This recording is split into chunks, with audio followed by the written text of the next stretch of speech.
ಎಲ್ರಿಗೂ ನಮಸ್ಕಾರ ಫ್ರೆಂಡ್ಸ್. ಮತ್ತೊಮ್ಮೆ ಆಶೋಸ್ ಫುಡ್ ಕೋರ್ಟ್ಗೆ ತಮಗೆಲ್ಲರಿಗೂ ಪ್ರೀತಿಯ ಸ್ವಾಗತ. ಬನ್ನಿ ಇವತ್ತು ಹೆಸರು ಕಾಳು ಹುಸ್ಲಿ ಪರೋಟ ಮಾಡೋಣ. ಇದಕ್ಕೆ ಬೇಕಾಗಿರೋ ಸಾಮಾನು 1 ಪಾವಷ್ಟು ಹೆಸರು ಕಾಳು ತೊಗೊಂಡಿದ್ದೀನಿ. ಇದು ಒಂದು 5 ಜನಕ್ಕೆ ಆಗೋಷ್ಟು ಪರೋಟ ಮಾಡ್ಬೋದು. 20 ಪರೋಟ ಆಗುತ್ತೆ. ನೋಡಿ, ಹೆಸರು ಕಾಳನ್ನ ಚೆನ್ನಾಗಿ ಕ್ಲೀನ್ ಮಾಡಿ ಇಟ್ಕೊಂಡಿದ್ದೀನಿ. ಬೇಕಾಗಿರೋ ಪದಾರ್ಥ 7-8 ಹಸಿಮೆಣಸಿನ್ಕಾಯಿ, 1 ಸ್ಪೂನ್ ಉಪ್ಪು, ಒಂದು 7-8 ಕರಿಬೇವಿನ ಹೆಸರು, ಸ್ವಲ್ಪ ಇಂಗು ಮತ್ತು ಸ್ವಲ್ಪ ಎಣ್ಣೆ, ಒಂದು ಅರ್ಧ ಸ್ಪೂನಷ್ಟು ಅರಿಶಿನ ಮತ್ತು ಗೋಧಿ ಹಿಟ್ಟು. ಇಷ್ಟೇ ಬೇಕಾಗಿರೋದು ಫ್ರೆಂಡ್ಸ್. ಬನ್ನಿ ಮಾಡೋ ವಿಧಾನ ನೋಡೋಣ.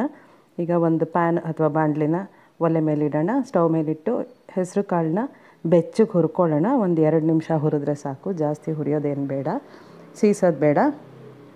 ನೋಡಿ, 2 ನಿಮಿಷ ಬೆಚ್ಚಗೆ ಇಲ್ಲ ಸ್ವಲ್ಪ ಬಿಸಿಗೆ ಹುರ್ಕೊಂಡ್ರೆ ಸಾಕು. ಇದು ಹುರಿದಿದ್ದಾಗಿದೆ. ಈಗ ಇದನ್ನು ಒಂದೇ ಕುಕ್ಕರ್ಗೆ ಹಾಕ್ಕೊಳ್ಳೋಣ. ಕುಕ್ಕರ್ಗೆ ಹಾಕ್ಕೊಂಡು ಚೆನ್ನಾಗಿ 2 ಸಲ ತೊಳೆದ್ಬಿಟ್ಟು 1 ಪಾವು ಅಳತೆ ಹೆಸರು ಕಾಳಿಗೆ 2.5 ನೀರಿನ ಕುಡಿಯೋ ಲೋಟ ಇರುತ್ತಲ್ಲ, ಅದರಲ್ಲಿ 2.5 ಲೋಟ ನೀರು ಬೇಕಾಗುತ್ತೆ. ಕರೆಕ್ಟಾಗಿ ಆಗುತ್ತೆ ಇಷ್ಟು ಹಾಕಿದ್ರೆ.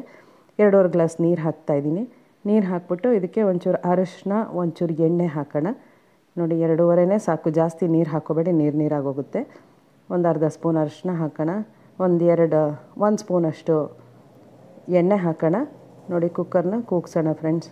3 ಸಲ ಕೂಗ್ಸೋಣ, ಇಲ್ಲ 4 ಸಲ. ಚೆನ್ನಾಗಿ ಬೇಯಲಿಲ್ಲ ಅಂತಂದರೆ ಕಾಳು ಆಗಿಬಿಟ್ರೆ ಕಷ್ಟ ಆಗುತ್ತೆ ಪರೋಟ ಮಾಡೋದು.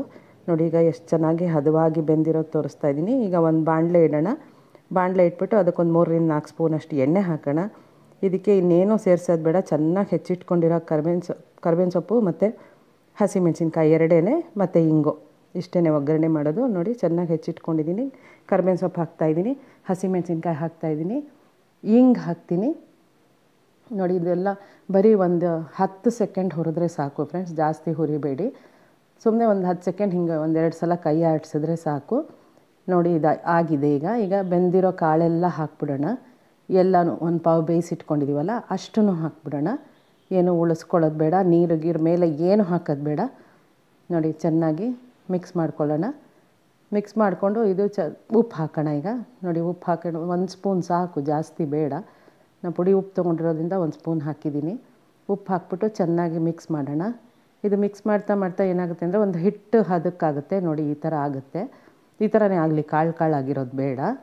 ನೋಡಿ, ಈ ಲೆವೆಲಲ್ಲಿ ನಿಮ್ಗೇನಾಗುತ್ತೆ, ಬಾಣಲೆಗೆ ಅಂಟ್ಕೊಳ್ಳುತ್ತೆ ಸ್ವಲ್ಪ, ಪರವಾಗಿಲ್ಲ. ಅದು ಕೊನೆಯಲ್ಲೆಲ್ಲ ತಾನೇ ಬಿಟ್ಕೊಂಬರುತ್ತೆ.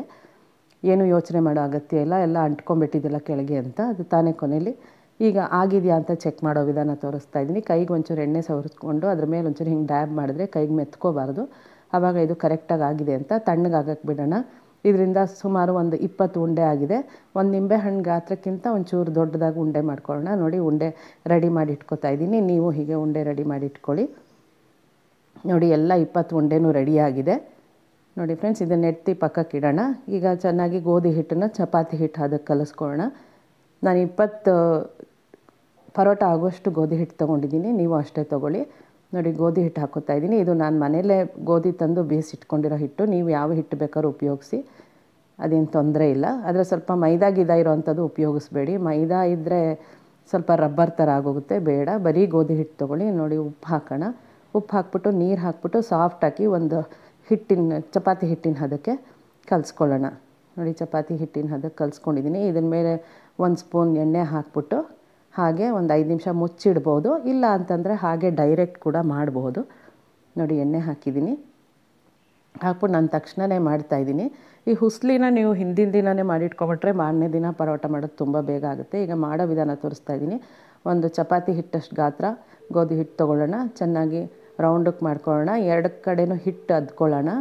ಒಣಗಿದ ಹಿಟ್ಟು ಅದ್ಕೊಂಡು ನೋಡಿ, ಒಂದು ಅಂಗೈ ಅಗಲದಷ್ಟು ರೌಂಡ್ಗೆ ಒಂದು ಚಪಾತಿ ಥರ ಒತ್ಕೊಳ್ಳೋಣ. ದಪ್ಪಗೆ ಇರಲಿ. ನೋಡಿ, ಈ ಥರ ಒಂದು ರೌಂಡಿಗೆ ಒತ್ಕೊಂಡು ಒಂದು ಉಂಡೆ ಅದರಲ್ಲಿ ಇಡೋಣ. ನೋಡಿ, ಎಲ್ಲ ದಪ್ಪಕ್ಕೆ ಮಾಡ್ಕೊಂಡಿದ್ದೀನಿ ಉಂಡೆ. ನೋಡಿ, ಒಂದು ಉಂಡೆ ಇಟ್ಟು ಚೆನ್ನಾಗಿ ಎಲ್ಲ ಕಡೆಯಿಂದನೂ ಕ್ಲೋಸ್ ಮಾಡೋಣ. ತುಂಬ ಸುಲಭ ಫ್ರೆಂಡ್ಸ್.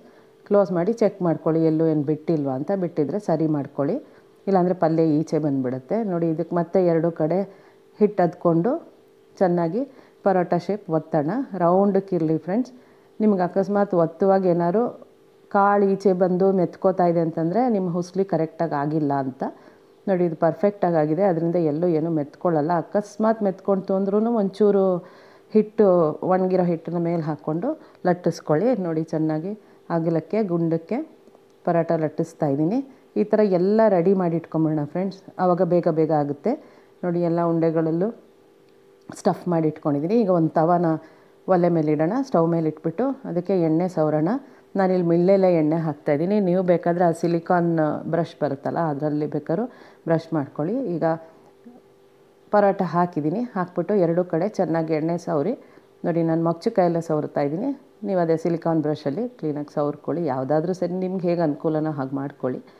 ನೋಡಿ ಈಗ ತಿರುಗಿ ಹಾಕೋಣ, ಹಾಕ್ಬಿಟ್ಟು ತಿರುಗಿಸಿ ಹಾಕ್ಬಿಟ್ಟು ಈಗ ಇನ್ನೊಂದು ಸ್ವಲ್ಪ ಎಣ್ಣೆ ಹಾಕೋಣ. ಎಣ್ಣೆ ಆಪ್ಷನಲ್ಲು, ನಿಮಗೆ ಬೇಕಾದ್ರೆ ಹಾಕೋಬೋದು, ಇಲ್ಲದೇ ಡ್ರೈ ಕೂಡ ಮಾಡ್ಬೋದು. ಇದು ತುಂಬಾ ರುಚಿಯಾಗಿರುತ್ತೆ ಫ್ರೆಂಡ್ಸ್. ಬೆಳಗ್ಗೆ ಬ್ರೇಕ್ಫಾಸ್ಟ್ಗಾದರೂ ಆಗುತ್ತೆ, ಮಧ್ಯಾಹ್ನ ಲಂಚ್ಗಾದರೂ ಆಗುತ್ತೆ, ರಾತ್ರಿ ಡಿನ್ನರು ಕೂಡ ಆಗುತ್ತೆ.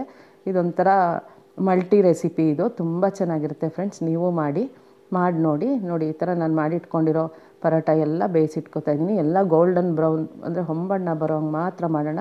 ಯಾವುದು ಹೈ ಇಟ್ಕೊಂಡು ಮಾಡಿದ್ರೆ ಎಲ್ಲ ಕಡೆ ಸುತ್ತ ಸೀದೋದ್ರೆ ಅದ್ರ ರುಚಿನೇ ಬೇರೆ ಆಗೋಗುತ್ತೆ, ಬೇಡ.